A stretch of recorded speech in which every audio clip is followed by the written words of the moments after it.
Hello नमस्कार दोस्तों। तो आज हम बात करने जा रहे हैं एमपी के टॉप सेंट्रल गवर्नमेंट कॉलेज की, जो कि आज जिस नाम से जाना जाता है डॉक्टर हरि सिंह गौर विश्वविद्यालय सागर मध्य प्रदेश। ये एक सेंट्रल यूनिवर्सिटी है जो कि 1946 में एस्टेब्लिश हुई थी और इसे सागर यूनिवर्सिटी के नाम से भी जाना जाता था। ये AICTE और UGC द्वारा अप्रूव्ड की गई है। तो ये एक ऐसी यूनिवर्सिटी है जो MP के जो स्टूडेंट्स हैं उनके लिए एक गोल्डन अपॉर्चुनिटी है अपना करियर सेट करने के लिए, क्योंकि यहाँ से बहुत अच्छे अच्छे लोग निकले हैं और बहुत अच्छे अच्छे अचीवमेंट उन्होंने पाए हैं और बहुत ही पॉजिटिव रिव्यूज़ दिए हैं इस यूनिवर्सिटी के बारे में। हमारे जो पेरेंट्स हैं, मतलब उनकी जनरेशन में भी बहुत सारे जो लोग हैं वो इसी यूनिवर्सिटी से पढ़े हुए हैं।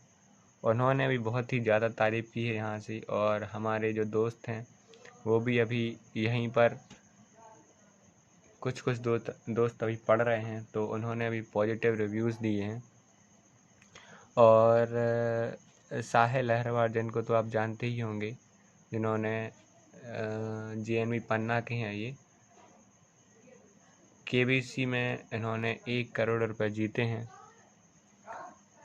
तो इन्होंने भी यहाँ की लाइब्रेरी की बहुत ही ज़्यादा तारीफ़ की है।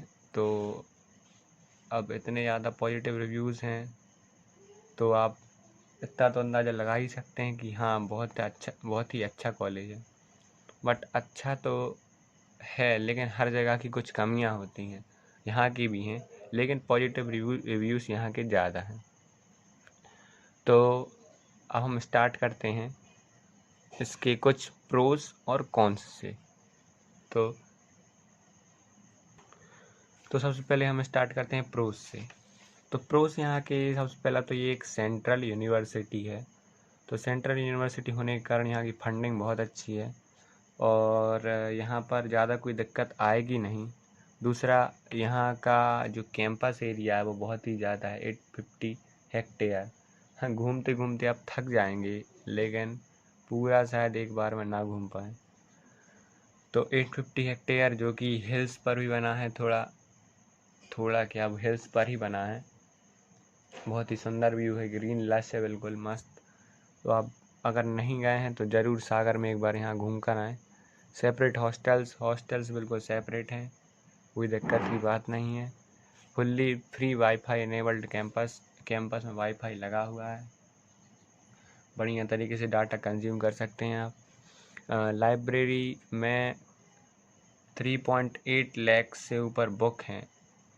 अब बुक तो इतनी ज़्यादा हैं कि आप पढ़ते पढ़ते शायद पढ़ ही ना पाएँ, इतनी ज़्यादा बुक हैं। तो बुक तो बहुत ही ज़्यादा हैं, लेकिन आपके जो काम की हूँ आप पढ़ें। बहुत पुरानी बुक्स भी हैं, बहुत ही ज़्यादा पुरानी, और बहुत नई बुक्स भी हैं, यहाँ कोई दिक्कत नहीं है। रिसोर्सेज भी अवेलेबल हैं अगर आप यूज़ करना चाहें तो। और डिस्टेंस लर्निंग भी प्रोवाइड की जाती है, तो यहाँ से यदि आप चाहें तो डिस्टेंस लर्निंग ले सकते हैं। कल्चरल इवेंट बहुत ही ज़्यादा अच्छे तो नहीं होते, बहुत ही ज़्यादा अच्छे, लेकिन हाँ, बहुत ही सुंदर ज़रूर होते हैं। यहाँ पर क्लब्स हैं, सोसाइटीज़ हैं, आप ज्वाइन कर सकते हैं। ड्रामा सोसाइटी है और भी बहुत सारी हैं, म्यूजिकल सोसाइटी है, तो आप वो ज्वाइन कर सकते हैं। उनकी भी पॉजिटिव रिव्यूज़ हैं। और सबसे बड़ी बात, यहाँ की फ़ीस बहुत ही ज़्यादा कम है, बहुत ही ज़्यादा कम, क्योंकि एक सेंट्रल यूनिवर्सिटी है और इसमें सभी स्पोर्ट्स फैसिलिटी प्रोवाइड की जाती हैं और साथ ही साथ इंडोर गेम्स भी प्रोवाइड किए जाते हैं। तो प्रोस में अपन ने बाकी सब चीज़ें हम जान ली हैं। इसमें स्पोर्ट्स फैसिलिटी हो गई, क्लब्स एंड सोसाइटीज़ हो गई, distance learning, wifi, library, hostels, big campus और एक सेंट्रल लाइब्रेरी, इंडोर गेम्स वगैरह, और आपको यदि कोई कैंटीन की ज़रूरत है तो वहाँ पर कैंटीन वगैरह भी, और जनरल यूज़ डेली यूज़ का जो सामान है वहाँ पर सब मिल जाता है कैंपस एरिया में ही। तो अब इसके कुछ कॉन्स हैं तो उसको भी डिस्कस कर लिया जाए। कॉन्स कुछ ये हैं कि जो हॉस्टल फैसिलिटीज़ हैं वो उतनी अच्छी नहीं है, मतलब जो वहाँ के स्टूडेंट्स द्वारा बताया गया है कि हॉस्टल फैसिलिटीज़ उतनी ज़्यादा अच्छी नहीं है। दूसरा, अब ये यूनिवर्सिटी सागर में है, सागर उतना ज़्यादा डेवलप नहीं है इंदौर, भोपाल और बड़े बड़े शहरों जितना, तो यहाँ उतना एक्सपोजर नहीं मिल पाता बच्चों को। लेकिन अगर वो करना चाहें तो बहुत अच्छा कर सकते हैं, लेकिन अगर सिटी वाइज देखा जाए तो ये उतनी बड़ी सिटी नहीं है इंदौर जैसी तो यहाँ पर उतना ज़्यादा एक्सपोजर शायद ना मिल पाए। तीसरी दिक्कत यहाँ की क्या है कि रिसर्च कल्चर जो है वो उतना ज़्यादा डेवलप नहीं है। अब रिसर्च कल्चर डेवलप नहीं है, और दूसरी दिक्कत क्या है कि यहाँ थ्योरेटिकल नॉलेज ज़्यादा होता है मतलब बच्चों को, और प्रैक्टिकल पर कम फोकस किया जाता है। और एक ये भी बताया गया है कि यहाँ पर बुक्स एंड मटेरियल्स है वो खुद ही ख़रीदना पड़ता है, यहाँ पर इंस्टीट्यूट से बहुत कम ही प्रोवाइड किया जाता है। तो ये इसके कुछ कॉन्स हो गए।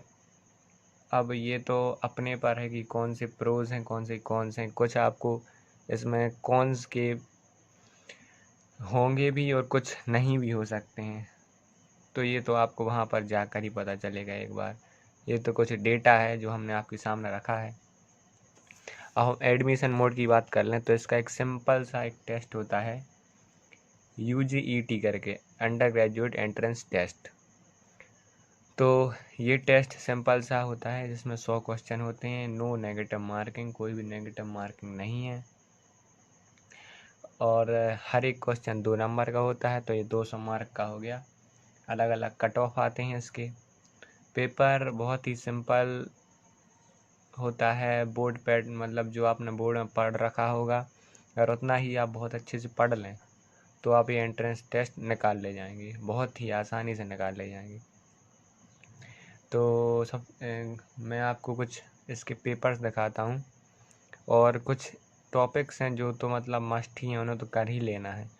तो चलिए उन पेपर्स को देखते हैं। तो ये बी फार्मा का पेपर है, ये 2020 में जो एंट्रेंस टेस्ट करवाया गया था। तो हम इसके क्वेश्चंस को देखते हैं कुछ एक दो। अब देखिए पहला ही क्वेश्चन अगर आप देखेंगे कि प्रेशर इज,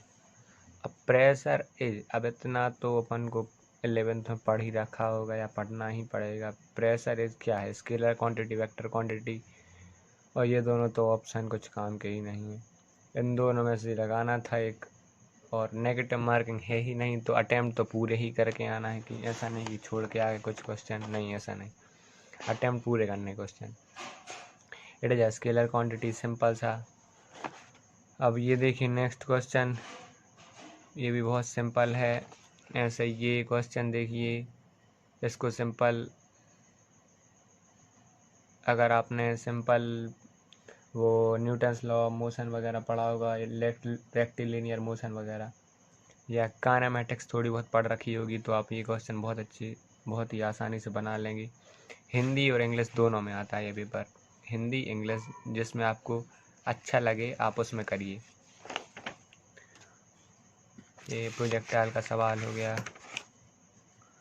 देन अब यहाँ पर आप देखिए सिंपल सवाल हैं, कुछ सवाल आपको ऐसे भी बनेंगे कि आपको हंसी आएगी, मतलब क्या सवाल पूछ रखे हैं। ये देखिए कुछ सवाल, हम चलते हैं, ये हो गया अपना physics part.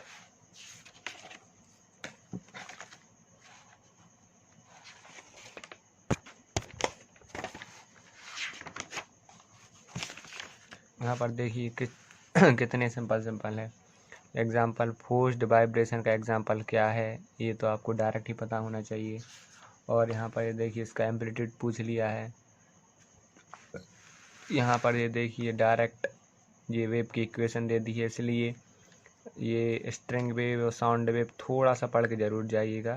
String and sound wave, ये थोड़ा सा भी अगर आप पढ़ लेंगे तो ये क्वेश्चन आप बना ले जाएंगे। नेक्स्ट है अपना ये अपना ये साइकिल वाला सवाल है। साइकिल, इसको साइक्लिक प्रोसेस को करना पड़ता है अपन को। और कुछ ये सवाल हैं सिंपल। अब ये देखिए, wave front due to source situated at infinity. अब बताइए, इन्फिनिटी पे कोई एक सोर्स है तो उस पर कौन सा वेव फ्रंट बनता है? प्लेनर वेव फ्रंट बनता है। सिंपल, देखिए कितना सिंपल सवाल पूछ लिया गया है। और ये बहुत सिंपल सवाल हैं। ये देखिए LR सर्किट का है सवाल एक, और ये देखिए ये टॉर्क का सवाल है, बहुत ही सिंपल। ये हो गया अपना फिजिक्स पार्ट। अब केमिस्ट्री पार्ट में आ जाते हैं अपन।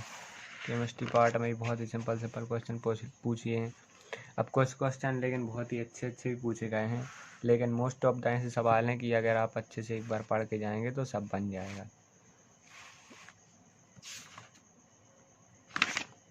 ये देखिए एक सवाल तो ये देखिए, temporary hardness of water is caused by which of the following compound. अब बताइए, इतना नहीं पढ़ रखा है तो फिर क्या पढ़ रखा है? इतना तो पढ़ ही सकते हैं अपन। और ये देखिए, pure water does not conduct electricity because it is. अब बताइए, ऐसे सवाल आ रहे हैं, बिल्कुल जनरल नॉलेज वाले सवाल। तो आप अपना जनरल नॉलेज भी अच्छा रखें। और ऐसे ही अपने मैथ के क्वेश्चन यहाँ पर कुछ इस प्रकार है कि ये एक बायो ग्रुप के लिए बी फार्मा है, तो बायो ग्रुप के लिए सेक्शन अलग है, और अपना फिर ये मैथ ग्रुप के लिए सेक्शन अलग आ जाए। तो अगर आप मैथ ग्रुप के हैं तो मैथ ग्रुप का अटैम्प्ट करें, अगर आप बायो ग्रुप के हैं तो बायो ग्रुप का। मैथ भी बिल्कुल सिंपल ही आती है, ज़्यादा कठिन नहीं। यहाँ पर अपना पेपर आ जाता है, ख़त्म। तो इस पेपर को आप आसानी कर सकते हैं। हम जल्दी से जल्दी कोशिश करेंगे कि इनके एक बार सॉल्यूशंस अपलोड करते हैं, जिससे आपको बहुत ही ज़्यादा हेल्प हो। और दूसरा पेपर देखते हैं BSc B.Ed का मैथ ग्रुप वाला। इसके सवाल भी वैसे ही हैं, कुछ उसी प्रकार के कि डिप्लीशन लेयर के बारे में पूछ लिया गया है, ट्रांजिस्टर के बारे में पूछ रखा है। ये देखिए, फोटो इलेक्ट्रिक इफेक्ट, बिल्कुल सिंपल चीज़ें हैं। ये देखिए, प्लांक्स कांस्टेंट की वैल्यू पूछ ली है ना। और यहाँ पर भी बहुत सिंपल से एम्बिडेंट लिगेंड, यहाँ पर फिर ये यहाँ मैथ्स स्टार्ट हो जाती है। मैथ्स भी देखिए, A क्रॉस भी पूछ लिया है, ये तो आप बिल्कुल बता ही सकते हैं आराम से। यदि आपको नहीं बनता है तो हम इसके वीडियो सॉल्यूशन ज़रूर बना देंगे। ये देखिए, आप एक सवाल है सेट्स का, ये मतलब 11th क्लास में कराया ही जाता है। एक बार ज़रूर रिवाइज़ कर लें आप। कुछ नहीं तो आप अपने 11th की एक बार कॉपी ही रिवाइज़ कर लें जो आपने पढ़ी हो। अब देखिए कुछ सवाल, हु डिस्कवर्ड ब्लड सर्कुलेशन। अब बताइए, ऐसे सवाल आ रहे हैं जनरल नॉलेज के। ऑटोमोबाइल से क्या निकलता है प्रदूषण में जो। अब देखिए, एक सवाल आया था इसमें तो कईयों को तो हंसी ही आ जाएगी। COVID-19 was first found in. अब बताइए किसको नहीं पता होगा? चाइना, जिसकी वजह से हम सब सफ़र कर रहे हैं। नेक्स्ट है अपना नॉर्मल ह्यूमन रेंज कितनी है ईयर्स की अपने। ये देखिए, पास्कल किसकी यूनिट है? अब बताइए, ऐसे क्वेश्चन आ रहे हैं जनरल नॉलेज वाले। इसमें से ऑड मैन जो भी हो, ऑड उसे फाइंड करना है।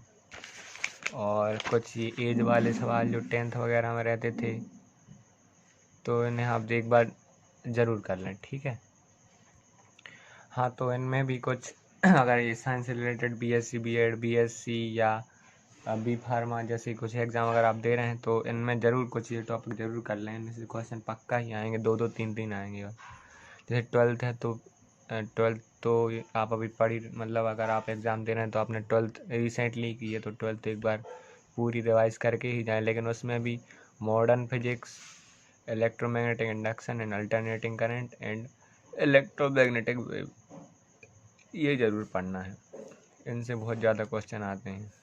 सेमीकंडक्टर पहला ही क्वेश्चन था ट्रांजिस्टर से, अपन ने अभी देखा 2020 में जो आया था प्रीवियस ईयर का। करंट, इलेक्ट्रिसिटी एंड कैपेसिटेंस, इसका भी सवाल आपको मिल जाएगा। 11th में थर्मोडायनामिक्स, केटीजी हीट, ये थोड़ा सा अगर पढ़ लेंगे तो क्वेश्चन बन जाएगा। यूनिट डायमेंशन, ऐसा यूनिट, अभी अपन ने देखा कि प्रेशर की यूनिट पूछ ली, तो यूनिट डायमेंशन अगर आप पढ़ लेंगे तो बिल्कुल हो जाएगा।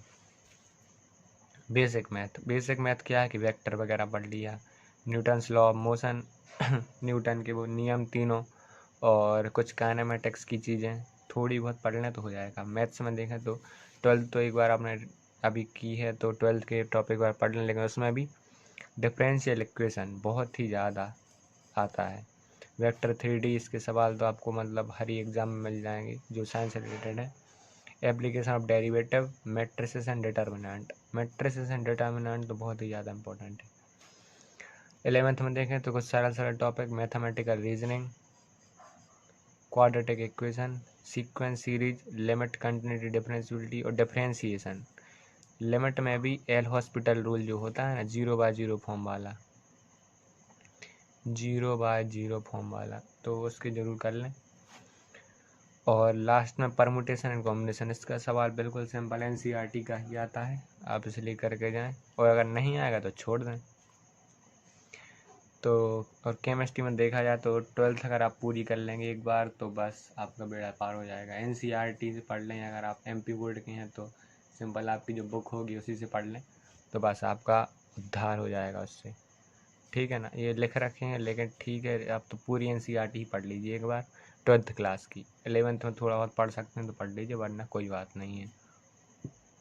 तो हमने अभी बात कर ली जो इसके पेपर्स, प्रीवियस ईयर पेपर थे 2020 के, तो जल्दी से जल्दी हम कोशिश करेंगे कि उनके सॉल्यूशंस बना के अपलोड कर दें, जिससे आपको हेल्प मिले उनके सॉल्यूशन देखने में और जानने में किस प्रकार के क्वेश्चन आते हैं। वैसे तो मैंने एक आपको थोड़ा सा पिंच दे दिया है कि हाँ बहुत सिंपल क्वेश्चन आते हैं, डन, अगर आप उसके लिए प्रिपेयर कर रहे हैं तो बिल्कुल कोई दिक्कत नहीं है, आप आराम से कर सकते हैं। तो अब इसकी UG कोर्सेज जो बहुत ज़्यादा फेमस हैं वो हैं BLLB ऑनर्स और B फार्मा, ये बहुत ही ज़्यादा फेमस है B फार्मा तो, और BLLB ऑनर्स, इसके कट ऑफ बहुत ही ज़्यादा हाई आते हैं। BLLB ऑनर्स के तो बहुत ही ज़्यादा हाई, और LLB के लिए मतलब यहाँ का सबसे ज़्यादा पॉजिटिव रिव्यू है। जो भी लॉ करना चाहता है तो सबसे पहले प्रेफरेंस इसकी उनकी यही रहेगी। अब इसकी कुछ हिस्ट्री के बारे में बात कर लें तो हिस्ट्री कुछ इस प्रकार है कि बहुत सालों पहले, करीब 1984 के अराउंड या 1980s के अराउंड, अपनी सागर यूनिवर्सिटी अपनी पूरी कंट्री में बहुत ज़्यादा फेमस थी। तो उस समय पर जो फॉरेन स्टूडेंट्स थे, जो साउथ अफ्रीका के हो गए या साउथ अमेरिका के कुछ देश हो गए, अफ्रीका के कुछ देश हो गए, नामीबिया वगैरह, नाइजीरिया वगैरह, तो वहाँ से यहाँ पर सबसे ज़्यादा B फार्मा जो फार्मेसी कोर्स है उसमें करने बहुत ज़्यादा लोग आते थे, और PhD करने भी बहुत ज़्यादा लोग आते थे उस टाइम पर। मतलब अपने यहाँ बहुत ज़्यादा फॉरेन स्टूडेंट ज़रूर आते थे यहाँ पर, क्योंकि ये बहुत ही ज़्यादा फेमस था। अपनी यूनिवर्सिटी जो सागर यूनिवर्सिटी है ये फेमस थी। और साथ ही साथ में अपने यहाँ का जो फॉरेंसिक लैब है, या मतलब जो फॉरेंसिक साइंस है वो बहुत ही ज़्यादा फेमस है, उसके लिए भी जाना जाता है इस यूनिवर्सिटी को। अब नोटेबल एलुमनाई की बात कर लें तो एलुमनाई की तो क्या ही कहने, बहुत अच्छे अच्छे एलुमनाई नेटवर्क हैं यहाँ का।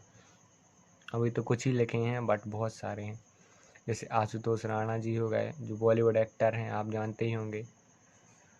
गोविंद नामदेव जी, ये भी बॉलीवुड एक्टर हैं। मुकेश तिवारी जी, बॉलीवुड एक्टर, मतलब एक्टर जो ड्रामा वाला है ना, वो यदि आपको इंटरेस्टेड है ज़रूर ज्वाइन कर लीजिएगा।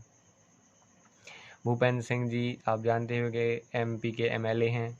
गोपाल भार्गव जी, ये भी MP के MLA हैं, कैबिनेट मिनिस्टर हैं MP के।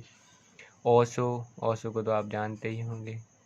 अब क्षमा सागर जी, ये जैन गुरु हैं, और ऐसे बहुत सारे हैं। अब इनकी गिनती तो बहुत सारी है अब, लेकिन मैंने थोड़ा ही पिंच दिया है इस बारे में, और आप इसमें इस बारे में सर्च कर सकते हैं। तो इसकी जो फीस वगैरह देखी जाए एंट्रेंस टेस्ट की, वो जनरल एंड ओबीसी के लिए है 800 रुपये और SC/ST के लिए 400 रुपये। ठीक है, अब इसकी कुछ कैसे होती है फिलिंग, फॉर्म फिलिंग वगैरह, तो सिंपली आपको जाना है MP ऑनलाइन पर जाना है। वहाँ पर ये एप्लीकेशन फॉर्म भरना है और ये जो फीस दी गई है उसे पे करना है। अब ये कैसे कब होता है, वैसे तो अभी कोविड चल रहा है तो इस कारण से अभी डिले हो गया है, लेकिन इसका जो जनरल प्रोसेस है वो इस प्रकार रहता है कि फॉर्म फिलिंग स्टार्ट होती है लास्ट वीक ऑफ मार्च में और ये चलती है, इसका एंड हो जाता है फर्स्ट वीक ऑफ मई में।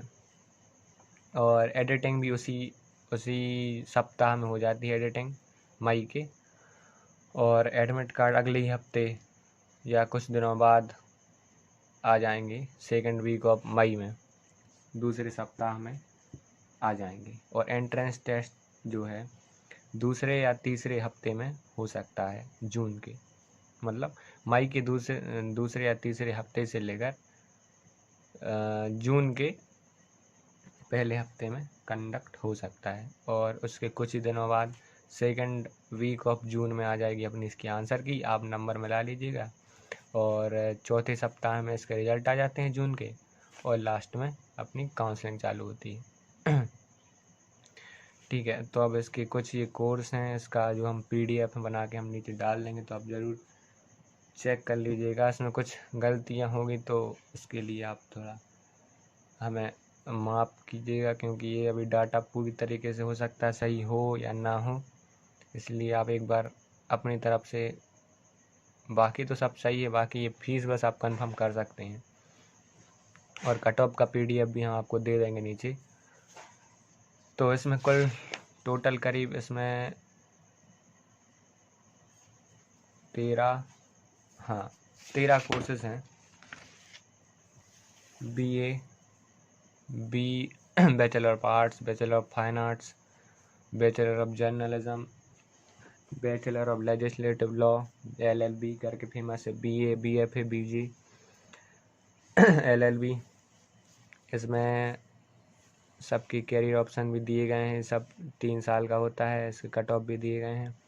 और कैरियर ऑप्शन में भी दिए गए हैं, BA में तो टीचिंग है, सिविल सर्विसेज है, फाइन आर्ट्स में आर्ट डीलर बन सकते हैं, ग्राफिक डिज़ाइनर, सिनेमा में जा सकते हैं, आर्ट स्टूडियो है, एनिमेशन तो सबसे ज़्यादा मतलब फेमस हो जाता है फाइन आर्ट्स के लिए।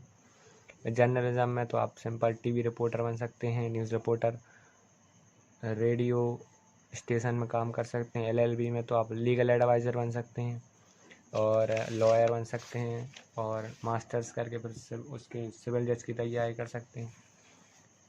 बैचलर ऑफ कॉमर्स है, बैचलर ऑफ कॉमर्स में बैंक सर्विसेज हो गई, अकाउंटिंग हो गई, ऑडिटिंग हो गई, चार्टर्ड अकाउंटेंट हो गया, ये आप कर सकते हैं। बैचलर ऑफ कंप्यूटर एप्लीकेशन, इन सभी कोर्सेज में 10+2 मतलब 12th में या 12th के इक्विवेलेंट जो भी एग्ज़ाम होता है उसमें 45% मार्क्स लाना मैंडेटरी है। बस इतना ही एलिजिबिलिटी क्राइटेरिया है, बाकी तो फिर सिंपल एक एंट्रेंस टेस्ट दीजिए और आ जाइए। यहाँ पर कुछ जो हैं वो बहुत ही ज़्यादा फेमस हैं इसके कोर्सेज, वो हो गया B Pharma और BLLB। इसका कट ऑफ देखिए 122 नंबर गया है, 200 में से 122 नंबर कट ऑफ। यहाँ पर B Pharma का कट ऑफ भी आज अच्छा जाता है, 9400 के करीब। ये एक यहाँ पर कोर्स है BLab ISC, bachelor of library and information science, ये 1 साल का कोर्स है और इससे नौकरी के चांस बहुत ज़्यादा होते हैं, लाइब्रेरियन, असिस्टेंट और प्रोफेसर वगैरह भी, बाकी सब चीज़ें। BBA कर सकते हैं, BBA में सिंपली कंपनी के प्लेसमेंट मिलते हैं और मार्केटिंग है, सेल्स एग्जीक्यूटिव बन सकते हैं। और BA B.Ed हो गया, एक BA B.Ed हो गया तो इसके लिए गवर्नमेंट जॉब्स खुल जाती हैं, आप ट्यूटर बन सकते हैं। BSc B.Ed TGT कर सकते हैं, क्रिएटिव राइटर बन सकते हैं। BA LLB हो गया, इसमें आप लेजिस्लेटिव लॉ लॉयर बन सकते हैं, लिटिगेशन लॉयर, जुडिशरी एग्ज़ाम कर सकते हैं। बीएससी के लिए आप रिसर्च वर्क में जा सकते हैं, असिस्टेंट प्रोफेसर तो बन ही सकते हैं। और बी फार्मा जो at the end upon discuss कर रहे हैं, बी फार्मा, इसमें मतलब सबसे ज़्यादा शायद यही प्रेफर करते हैं लोग, क्योंकि इससे एक जॉब सिक्योरिटी सच में मिल जाती है। कैसे? इसमें ड्रग इंस्पेक्टर बन सकते हैं आप, फार्मासिस्ट तो बन ही सकते हैं, आपकी एक मेडिकल मतलब आपका एक लाइसेंस होगा तो मेडिकल आपकी होगी, उससे एक कांस्टेंट अर्निंग आपके पास रहेगी। और मेडिकल तो ऐसी कि हमेशा ही खुली रहेगी। और लैब साइंटिस्ट, ड्रग टेक्नीशियन, तो मेरे हिसाब से सेफेस्ट ऑप्शन तो बी फार्मा ही है, जो बहुत ज़्यादा लोग प्रेफर करते हैं। और BALL भी बहुत सारे जन करते हैं। यहाँ का बहुत ही ज़्यादा फेमस कोर्स है। यहाँ की जो सबसे ज़्यादा फीस है वो बी फार्मा की है, 1.38 lakhs, क्योंकि इसमें बहुत सारे केमिकल वगैरह का वो करना पड़ता है, प्रैक्टिकल्स वगैरह, इस कारण से इसकी फ़ीस थोड़ा ज़्यादा है। 4 ईयर प्रोग्राम है। तो यदि आप करना चाहते तो एक बार इसके बारे में, बैचलर ऑफ फार्मेसी के बारे में ज़रूर सर्च करें और आगे बढ़ें। ठीक है, तो आज की वीडियो को हम यहीं एंड करते हैं और मिलते हैं अगली वीडियो में। अगली वीडियो में जो BSc BEd और बी फार्मा और यदि BA वगैरह के मिलेंगे तो उनके भी हम लोग सॉल्यूशन बनाकर ज़रूर अपलोड कर देंगे। आप उन्हें ज़रूर देखिएगा और समझिएगा, और wish you all the best कि आप ये एग्ज़ाम क्रैक कर लें। Thank you.